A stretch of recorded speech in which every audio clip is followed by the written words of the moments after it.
All right. Joining me for yet another episode of Kabul'd Together is my co-host, Christina Pirano. Christy, welcome back. Thanks for having me. So, what's going on?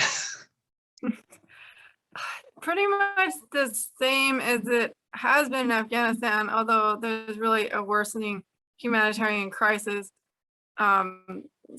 Partly just by virtue of the disruption from the Taliban taking over, and then partly because so many people are afraid to try to work because of potentially being targeted by the Taliban. There's like very few, there are still some people that are working, but there's a huge economic crisis where most people are not working. And you have a significant percentage of the country that's just living and hiding and running out of money, and also financial assets are frozen. So even people that have savings can't get access to their savings. In some cases, I think the Taliban is actually targeting people that they know that they want and like specifically locking their bank accounts. And in other cases, I think it's just a general thing that they don't have because their assets are frozen, so they don't have access to the banking. And of course, I understand the logic of freezing the assets to put pressure on the Taliban. So I'm not necessarily saying that everyone should just unfreeze the assets. But the sad reality is that common Afghans are really suffering because basically through the world trying to punish the Taliban in a sense, the real victims are the rank and file Afghans that are now, some of them are literally starving because it's, even the ones that did have savings can't get access to them. So I think it's maybe more of a slow motion catastrophe than, a couple months ago when the evacuation was over and no one really knew what to expect. Like some of us thought that Afghanistan could go completely dark, like the Taliban could turn off all telecommunications and just start killing people by the thousands. And then like a few months later, it's like, oh, there's 100,000 less Afghans in the world. And sort of that kind of worst case scenario didn't come to pass. The Taliban is under enough pressure to try to act like a government that they did not try to kill all communications in the country. They also they are killing people there, and that is definitely happening. I don't really have a good feel for how many people a day are being murdered, but there are definitely retaliation killings. So there's a very real fear among anybody who is affiliated with the US or the previous Afghan government about being killed, and many of them have been. But also the Taliban is trying to keep it on the down low, so they're not just going in here and executing people by the hundreds or thousands, or doing it like a few here and a few there. So I guess it's a little bit more of a slow motion catastrophe than I had sort of originally anticipated, but that doesn't make it any less catastrophic. And ultimately, some of these US allies could end up dying of pneumonia or exposure or starvation instead of being killed by the Taliban, but that doesn't make it any better that they've been left in this situation. And those of us that are in contact with Afghans have more and more of them that like don't even have money for food, and organizations are running out of money too. So at the beginning, there was millions and millions of dollars of donations when this hit the news that Kabul had fallen, and so much sympathy donations. And then the American public's attention kind of moved on. And now there are still some stories on Afghanistan by the mainstream media, but like CNN and NBC are like, well, we can't just write about Afghanistan every day anymore. Fox News still seems to write about it every day. I think there are some political reasons why Fox News still really likes talking about Afghanistan and the others don't. But what's happening is that it's kind of, Afghanistan is less in the news, and I think people are paying less attention to it, which means that there's less resources. But the percentage of people who need to be evacuated, who have been evacuated, remains pretty small. And then even once they do get evacuated, like just because you get permission to fly someone to Qatar or to United Arab Emirates or whatever, doesn't mean that an organization no longer has any financial responsibilities. So some of these organizations are trying to relocate people to host countries, but then sometimes they still have to provide financial support for those families who probably can't get work permits and could have to wait months or years for a US visa. So it's really a worsening humanitarian situation, and both because of Taliban targeting and because of all of the kind of sometimes indirectly instead of directly, like if they don't have food for their kids, then yeah, the Taliban might not yet have intel on who this person is and captured him and killed him. But if he can't work and these kids are going to starve, then they're still going to die as a result of this, even if not directly killed by the Taliban and directly killed because of the escalating humanitarian crisis there. And it doesn't really, I think there has been some humanitarian aid sent to Afghanistan, but I haven't seen a lot of it getting, at least the people I'm in contact with, not a lot of it has gotten to the ground. I mean, I have tried to do some referrals to humanitarian groups, but I haven't seen a lot of, I don't think there's like a general availability, like, okay, if you need rice, you can go to the town center and get a bag of rice because the UN just sent so many tons of rice. I mean, I don't see that kind of thing going on. I think the UN is doing some food distributions, but I don't really know where or how people are getting it. And then also the really targeted people are afraid to go out at all. So they're afraid to even try to sign up for a food distribution because they're afraid that somehow that then the Taliban is going to have their information and is going to target them. So that's also, the general humanitarian crisis is compounded by the people that are in hiding and are afraid to even ask for food assistance even when they need it. Wow. I personally think the Taliban has been living up to everyone's worst expectations. I think that whatever is going on now, it can get worse, and I think it will get worse. And I hate to sound like a pessimist, but I think it will. I'm not optimistic about the reformed Taliban idea. I do think there are definitely different factions to the Taliban, and so I mean there are, even amongst people advocating for Afghans and who are generally pessimistic advocates, there is the thought of the Taliban has changed, and it's not that they think they've changed ideologically, it's just that they think that they've had enough coaching from like Pakistan and Qatar and Saudi Arabia about how to be really bad without being so bad that the world decides that they really have to get rid of you. So, and I think it's some of each. It's like there are definitely Taliban factions that are, so there's this supposed general amnesty the Taliban has announced, and Taliban leaders are sticking by claiming that they're doing that. But then also they went in and they released like all their prisoners, including ISIS guys. And now those people are running around trying to kill people that they know. And there are there's the Haqqani network among the Taliban, but then there are other more moderate ones. So I'm definitely not of the Taliban have reformed, they're just kind of conservative political party. Women just need to cover up more and everyone will be fine. I mean, I'm not advocating that viewpoint at all.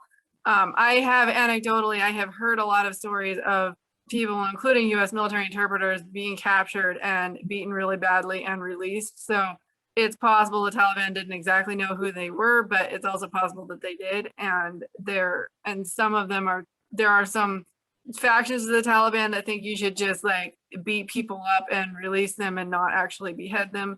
Have some people disappeared? Yes, there's definitely people that have disappeared, and there's people that have disappeared and then their bodies get dumped off at the family's house. And yeah, I mean, there's people that have been beaten to death, people that have been beheaded.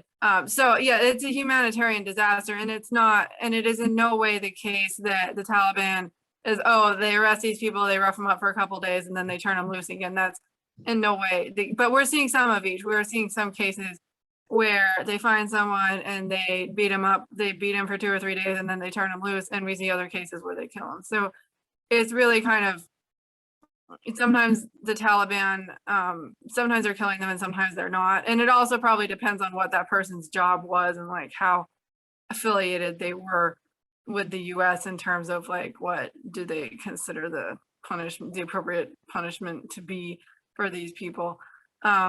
So like the higher ranking someone was in the government or the Afghan military, or, the more closely they worked with the US military, then the more at risk they are should they be ID'd. So yeah, I think it's really some of each. I think there are some parts of the Taliban that are concerned enough about international legitimacy that they're trying to tone things down. But also they can be two-faced. They can have the good cop, bad cop thing where they could be telling the world that, oh, we're trying to get these fighters under control. You know, we're really doing our best to implement this amnesty, whereas they could be telling their fighters behind the scenes, yeah, go ahead and kill some top targets here. So, and it's really hard to know who, and the problem, you know, how do you know exactly who the Taliban does and doesn't want to kill? There's a lot of people they want to kill, and it also just depends on who if they do get caught by the Taliban, who in the Taliban actually catches them and how lenient the person is feeling that day as to whether they actually kill him or whether they beat him up and turn him loose. And I do think that like a lot of Afghans may assume that their, you know, daily risk of murder is higher than it really is. I mean, they will make it sound like a 5 or 10% chance that they're going to get taken out any given night. And for a lot of them, it's a lot less than that. But that doesn't mean that they're safe, because even if it's a 1% or a 0.01% chance that somebody's going to come and torture and murder you, that doesn't make you safe. If there are the people in your government that are actually hunting for you and want to murder you, that you're not safe, even if you might be able to live in hiding for a few months before someone succeeds in identifying you. That doesn't make them safe at all. And a lot of them are constantly moving around, trying to make sure they go somewhere where people won't know who they are. The Taliban isn't real organized with their intel yet, so there are probably some like really high profile targets that they might be distributing information all throughout the country to like look for this person, but mostly it's more localized. So mostly if the Taliban in each district has a hit list and they're looking for those people, but if those people have the means to flee to another area, they might be able to stay safe for a while, but then there's nothing stopping the Taliban from finding them in another area and killing them if they can figure out who they are. But a lot of these people will be able to go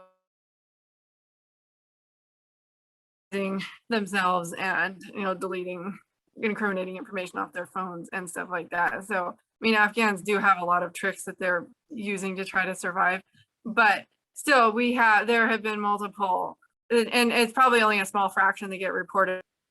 Yeah, they're not, I mean, the Afghans who have worked for the US or other NATO forces are not safe in Afghanistan at all.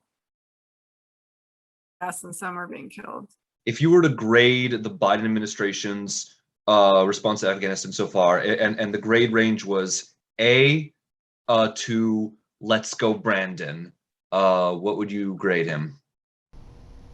At this point, Kristy informs me that she is not familiar with the term "Let's Go Brandon," so I explain the origins of that term to her, including how it originated at a sport whose identity I don't care for because it's not hockey, and then with that knowledge in hand, I give her one more chance to answer the question. I ask her, You were saying, Kristy? This is followed by about another 10 minutes of internet issues, but finally, through the frustration, I managed to get an answer out of her, but by that point I am feeling so frustrated that I feel like I can just leave this world on a plane. Anyway, here's Kristy's report card for Biden's withdrawal from Afghanistan. I would give them a D. So I think they would get some credit for the evacuation in August, although there were a lot of issues with that. I think in terms of who was prioritized, there was not. The State Department supposedly had this list of like 90,000 Afghans that they were going to evacuate, and they did end up evacuating 60,000, but a lot of them weren't the ones that were on the list, and they left behind 80 or 90% of special immigrant visa holders, including people they actually told to go to the airport and actually gave data to the Taliban saying these people need to be allowed to come to the airport and get on a plane. And then some of these people weren't able to make it, and they just said, oh, well, I guess you missed your chance. And they're no longer honoring those airport visas. So they're no longer saying that they're even like, though we have some ongoing evacuation through Qatar, the airport visas no longer mean anything. But I do think that I am glad that they did do an evacuation. There were a lot of people who did need to get out, who did get out in August, but that doesn't excuse, but I think that the victory laps are very premature because they have talked about how this is the most massive airlift in human history. And like, well, fine, but you still left behind 80 or 90% of special immigrant visa applicants, many of whose cases were unlawfully delayed for the last several years. And there were still a lot of, at least hundreds of citizens and green card holders that were left behind. And some of those have been evacuated through private evacuation efforts, which the government is not even reimbursing private groups for. So they're saying, oh, it's good that like Nazarene Fund is evacuating people, and so therefore you should prioritize citizens and green card holders. But then they're not even reimbursing, to the best of my knowledge anyway, they're not even reimbursing private evacuation groups for spending money to charter planes to evacuate green card holders and citizens. And they also have increased resources for processing special immigrant visas, which is good. But then they're saying that they're going to evacuate special immigrant visa holders that have basically reached the halfway point in the process where they would now be eligible to schedule an interview. They're saying that they will evacuate those people, but so far they haven't. So far, all those people are still stuck in Afghanistan, with the State Department saying, oh, well, now you really need to go to another country to do an interview, except don't go to Uzbekistan or Pakistan because those embassies don't want to do interviews. And we know all the other borders are closed and you can't get anywhere else. So oh, by the way, our embassy's now in Qatar, but it's not giving visas to Afghans. So. And how do you get to Qatar? Right, without an evacuation flight, you can't. But so they're saying, the State Department says they're going to evacuate these people, to Qatar and then process their cases from there. But so far they haven't got around to really evacuating any of them. Right now they're telling groups that the official evacuation efforts, which are like a contract with Qatar to do some they are chartered, basically the US government is chartering planes with Qatar's help and then rescuing people that way. So it is good. There are at least a few flights a week that are going, but so far it's officially only citizens, green card holders, and special immigrant visa holders that already had a physical visa in their passport. And then everybody else is just kind of waiting for either a private group to save them with their own money, or for the State Department to get around to evacuating them, which we don't know when or how that's going to happen. So yeah, so I do appreciate the efforts that have been made, and there are some claims that they're not processing visas for Afghans anymore, which is not true. There's also claims that 100% of the people evacuated in August were fake and none of them were SIVs, and that's also not true. But I think there have been issues all along with who even gets prioritized, because at some point Qatar evacuated a sports team like on behalf of the US government. It's like, hey, those people may very well be at risk, but how did they beat out combat interpreters and special forces, Afghan special forces, who the Taliban are like really actively looking for? And so I think there's been issues with prioritization all along, but right now the bigger issue is not prioritization, but just the lack of doing anything, where you're getting a few hundred people a week out, but it really should be 10,000 people a week, not 3 or 4 or 500 a week. Wow. Yeah. And I just wonder, again, I just have to emphasize the point. If you're going to have to go to Qatar to get a visa, well, how do you get to Qatar, first of all? That to me is like the point that sticks out. Like, oh, don't go to any of these countries because they're not accepting visa applications. Oh, and the other countries have their borders closed. But don't worry, you can fly to Qatar and get a visa there if the Taliban will let you out. Right, and there's not even commercial flights going there. There have been a couple commercial flights to the United Arab Emirates, and I've actually heard from some SIVs that happen to already have a visa to UAE, and then they managed to get on a commercial flight there. So there have been a handful of them that have managed to get themselves to UAE or something. But the majority of them that have gotten themselves out of the country have gone to Pakistan, which is increasingly hostile to Afghans, and using this as an opportunity to extort and blackmail money from Afghans, including a new announcement that if your country does not tell the Pakistani government that you exist before, and that you're there and you might get a visa before the end of next week, November 5th, then you will never ever be able to leave Pakistan if you came illegally, which I think that's probably a bluff, but it's just going to be, but now any Afghan who came to Pakistan illegally is going to be paying they're going to be paying bribes to some Pakistani official to write him an exit letter claiming that they knew about him before, November 5th. So it's really a mess, and the Afghans can't, even if they have money, they don't necessarily have a mechanism to leave the country, but so many of them have no money either. So the US, it's fine and all to say, oh, get to a neighboring country, but it's not. I mean, I guess if you were an American, you really needed to sneak to Canada, you probably could, but Right. it's not. These are heavily militarized borders. It's not like you can just be like, oh, here, let me just walk across this brush patch and I'll be in another country. It's really frustrating that the best option seemingly for Afghan interpreters is just to try to cross the relatively porous border with Pakistan and see, but then you also risk like the Taliban finding you there because they also operate in Pakistan. Right. And the Pakistani authorities are a huge problem in Pakistan.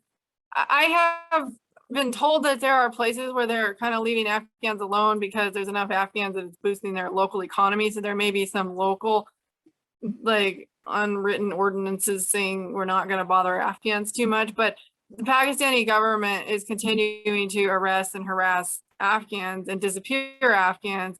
So there have been some like Afghan government officials or generals that have fled Afghanistan only to be arrested and disappeared by ISI, which is the Pakistani intelligence, which had worked behind the scenes to support the Taliban this whole time. So they're not safe in Pakistan either. It's a different set of risks. I mean, they're less likely to be known by the Taliban, but they can also, but yeah, there's Taliban is still operational in Pakistan, and then there's Pakistani authorities that can go around and arrest them because they're Afghan and they're there without a visa. And so I think there are some areas where Afghans are tending to be left alone more, but they can't legally work and everybody takes advantage of them. So they'll be charged more. In general, they can't even get a house leased in their name. So they have to pay someone to like lease a house for them, and then they can't work. So they're like, if they are trying to work, they're trying to do odd jobs for low labor and then pay extra for houses. So it's very difficult for them to make ends meet. And most of them, I think, are probably either depending on savings or relatives or some sort of international aid organization to be able to live in Pakistan.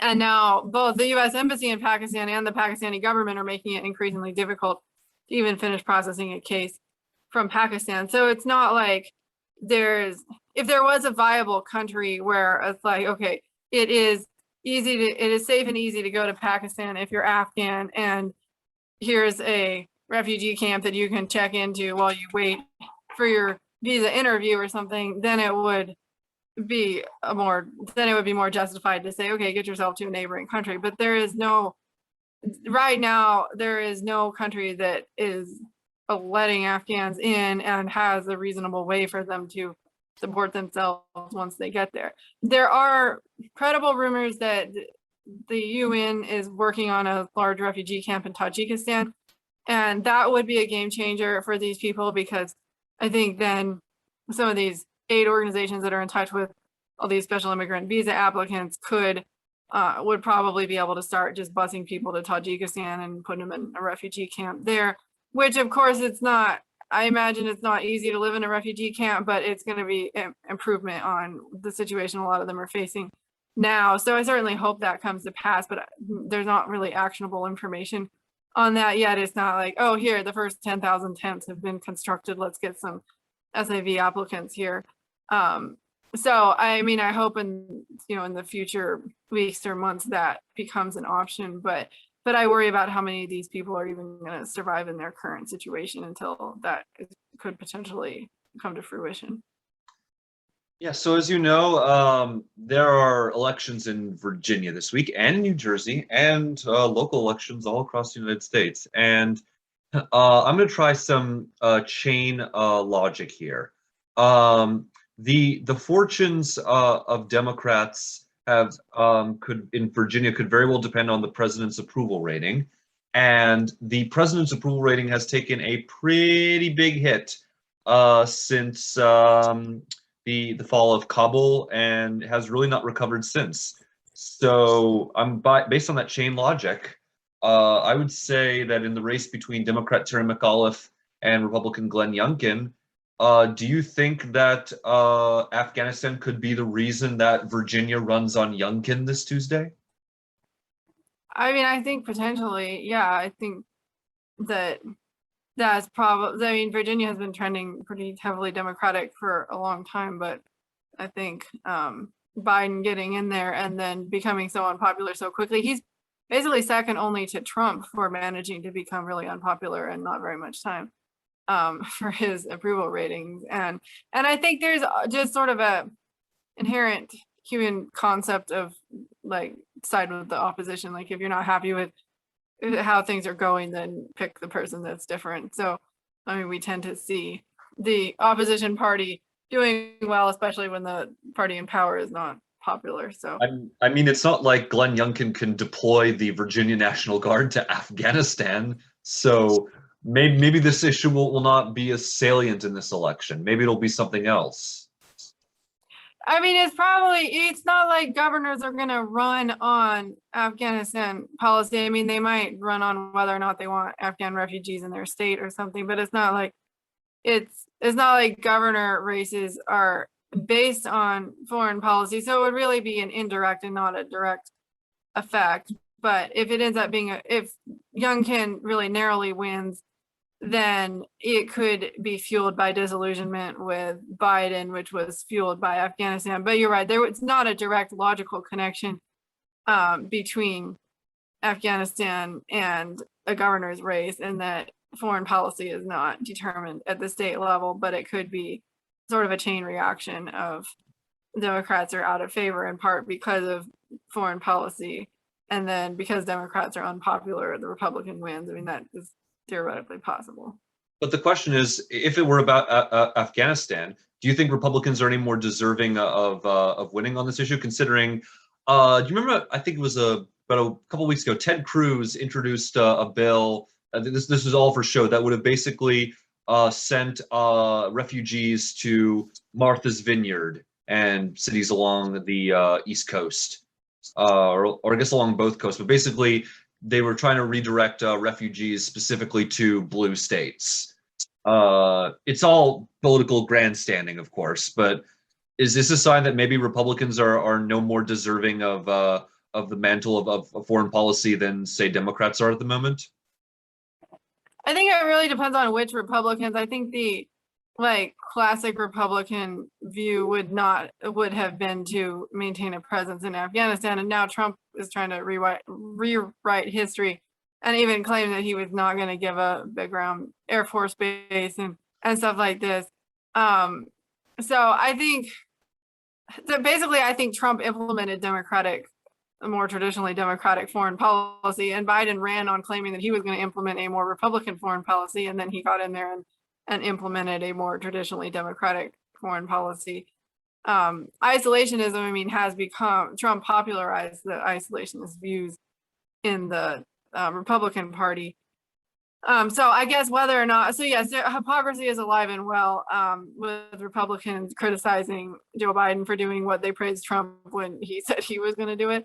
But there's still very much like, if you do it, you own it. So Trump did plan on a full withdrawal from Afghanistan, but he also never pulled the trigger on that. I think he probably would have if he'd been reelected. I think he would have done something similar. A similar outcome would have happened, but minus as much evacuations as we've seen. I think that's the most likely scenario, but we don't know because he wasn't reelected. So we don't know for sure if he would have pulled the trigger on a full withdrawal from Afghanistan. So yeah, I definitely think that Republicans that are quick to criticize Biden for what he's doing are kind of failing to mention that Trump started it and probably would have done the same thing had he been reelected. But there still needs to be some degree of accountability for actually implementing something, even if it was your predecessor's idea initially.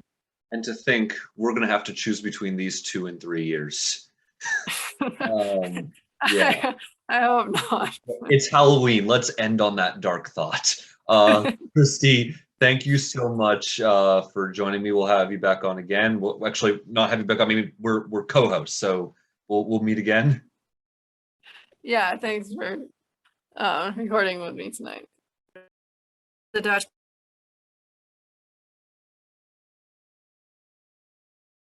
general amnesty that's being Christy, honored. can you say those last 7 seconds again?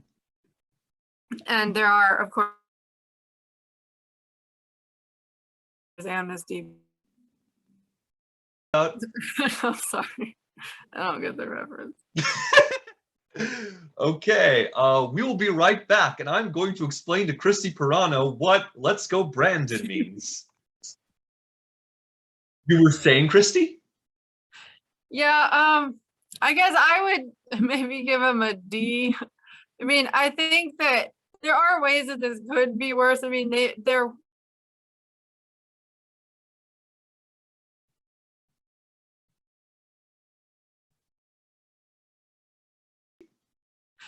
yeah, I guess I would maybe give him a D. I mean, I think that there are ways that this could be worse. I mean, they're yeah, I guess Kristy, you got dropped there. yeah,